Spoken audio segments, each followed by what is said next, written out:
L'équipe TV vous emmène cette semaine en Suisse, au bord du lac Léman, pour une rencontre exceptionnelle avec le président de la Fédération équestre internationale. Au siège de la FEI, à un jet de pierre du musée olympique, le Belge Ingmar de Vos revient sur son parcours et sera également notre guide d'un jour. Bienvenue ici à Lausanne, au siège de la Fédération équestre internationale. Le bâtiment porte le nom Sa Majesté le roi Hussein de Jordanie, qui est le père de la princesse Aya, qui a donné cet fantastique bâtiment à la FEI. Donc, comme on a beaucoup de staff, beaucoup de réunions, beaucoup de choses à faire, beaucoup de gens à accueillir, on a des salles de réunion, heureusement, qui sont bien équipées. Ici, on est dans une des 6 salles de réunion qu'on a. Ceci est une petite, qu'on utilise surtout pour le comité de direction et pour nos réunions management. Mais on en a 5 autres, et il y en a une qui a une capacité de 42 personnes et où on tient notre conseil d'administration. Et ceci, c'est bien sûr aussi une chambre très importante. De toute façon, pour ceux qui ont le temps, c'est notre salle de fitness. Le temps d'Ingmar de Vos est surtout consacré à son mandat au sein de la FEI. Retour avec lui sur son parcours de l'écurie de son grand-père au siège de président. Quand j'étais petit, mon grand-père il avait une écurie de chevaux de course. Donc c'est là que j'ai eu le premier contact, je vais dire, avec les chevaux. Après, ça a recommencé après mes études, après mon service militaire, qui à cette époque-là était encore obligatoire, où j'ai commencé à travailler pour Jackie Buchmann, d'abord au Sénat belge, mais à ce moment-là déjà, il organisait le Jumping des Kapellen et tout le monde qui était dans l'équipe de Jackie travaillait aussi pour le jumping. C'est comme ça que j'ai commencé à aider à organiser le concours. Suivirent de nombreuses années au sein de la Fédération équestre belge et puis un jour, un appel de la FEI. Je me rappelle encore la date, c'était le 1er avril 2011 que j'ai reçu un coup de téléphone pour demander de devenir secrétaire général de la FEI. La première chose que j'ai répondu, c'est très bien, merci beaucoup, c'est une blague, et j'ai coupé le téléphone. Après, il s'est avéré que c'était vrai quand même, cette offre. 3 ans plus tard, la princesse Aya ne se présente pas pour un 3e mandat et Ingmar de Vos, au terme d'élections, est élu à la présidence de la FEI. Je pense qu'on a bien travaillé ensemble avec la princesse Aya. Je suis toujours un peu malheureux qu'elle a décidé de ne pas se représenter en 2014. Elle m'a un peu poussé vers cette présidence. J'ai eu beaucoup de soutien des fédérations nationales. Et alors, bon, j'ai été élu, mais si vous avez demandé début 2014 si j'allais devenir président de la FEI, je vous aurais dit qu'il fallait faire vérifier votre fonction cérébrale. Selon une étude de l'Université de Louvain, la FEI a été élue en 2015 meilleure fédération sportive en matière de bonne gouvernance. Une étude qui reposait sur 4 critères, des critères auxquels on est justement très attentif à la FEI, à commencer par la transparence. C'est grâce à la princesse Aya qui a recommencé en 2010 beaucoup de changements, de modernisation dans cette fédération qui a mené à ce résultat. Et, elle a toujours insisté, et j'ai appris ça d'elle aussi, je dois avouer, vraiment insister sur l'intégrité d'une organisation. C'est dans notre culture, on publie tout, on est très ouvert. La fédération se caractérise aussi par son caractère démocratique, un pays, une voix, et par l'élection de ses représentants. Toutes les positions importantes sont élues. On est une fédération, je pense, qui est exemplaire quand il s'agit de l'élection des représentants des athlètes. Chez nous, toutes les athlètes qui sont quelque part dans un ranking international peuvent participer à cette élection par un système online, donc pas qu'ils doivent aller se déplacer pour déposer un bulletin dans une boîte de vote.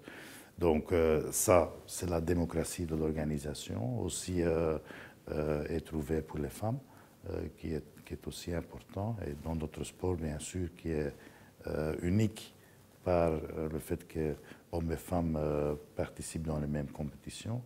On est un exemple. Pour la FEI, le contrôle interne est également essentiel, tout comme son programme spécifique de solidarité. Quand on regarde dans la structure sportive, une fédération internationale s'inscrit au sommet de la pyramide. Et c'est bien sûr une grande responsabilité des fédérations nationales et même régionales ou provinciales, ou locales, pour développer le sport au niveau de base. Mais on prend quand même des initiatives aussi pour aider le développement du sport. On a notre programme de développement qui s'appelle FEI Solidarity, où on aide, où les fédérations peuvent introduire des projets pour les aider à développer le sport au niveau de base. Donc là, on s'investit aussi pour aider les fédérations pour gérer leur sport, parce que la responsabilité se trouve surtout au niveau des fédérations nationales, mais c'est notre rôle, je pense, aussi d'aider, de développer les fédérations nationales à mieux aider et mieux gérer le développement du sport dans leur pays. Donc on prend beaucoup d'initiatives là-bas qui ont aussi déjà connu des succès. Pour donner une idée, depuis que le programme existe, c'est depuis 2012, on a déjà investi plus de 6 millions de francs suisses dans ce programme.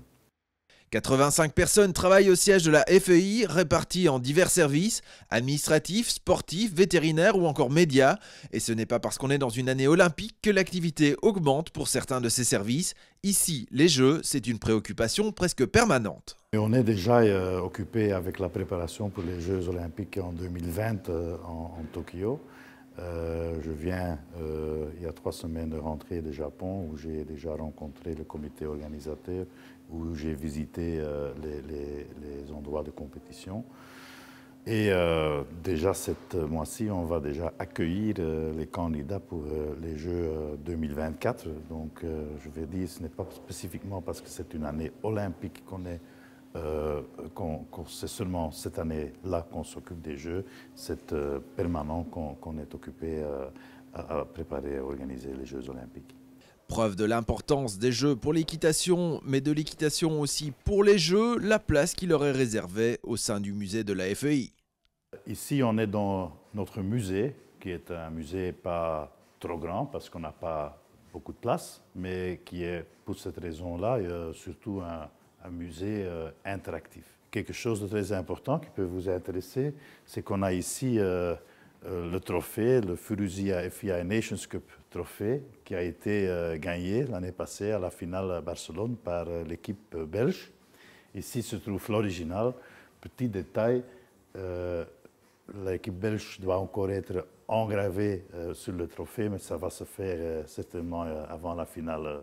On a quelques écrans qui sont interactifs, comme des grands touchscreens, où on peut consulter l'historique, l'histoire de la FEI, mais aussi de notre sport, la position de notre sport dans l'olympisme, bien sûr aussi nos championnats importants, etc.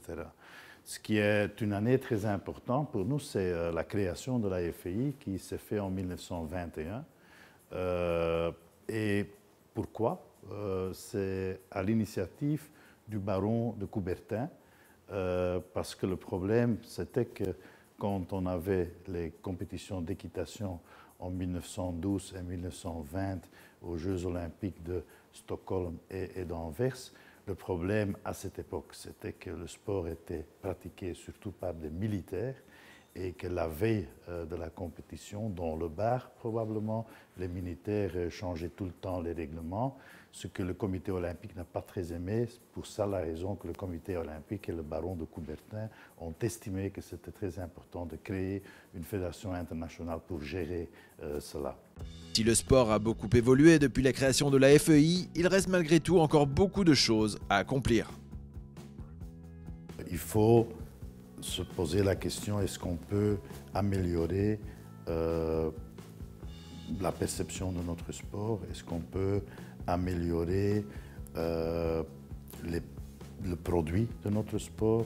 si on veut que ça passe à la télévision, si on veut attirer des nouveaux audiences, des spectateurs.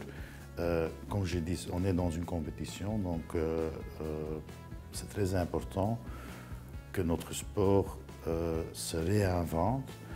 Et il a beau être en Suisse, la Belgique du cheval n'est jamais très loin des pensées d'Ingmar de Vos. Je suis ça avec beaucoup d'intérêt. J'étais très heureux de pouvoir féliciter l'équipe belge qui gagnait la finale de la Furuzia FIA Nations Cup à Barcelone. Donc ça m'a fait un grand plaisir.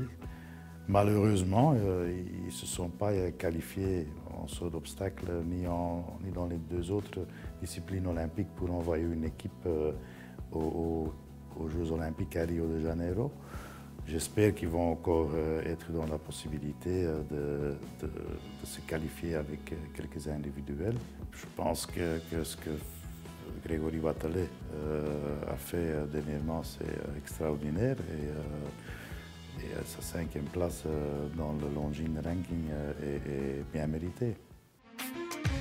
EquiTV avec l'Equimag et MC Guillaume, véhicule utilitaire.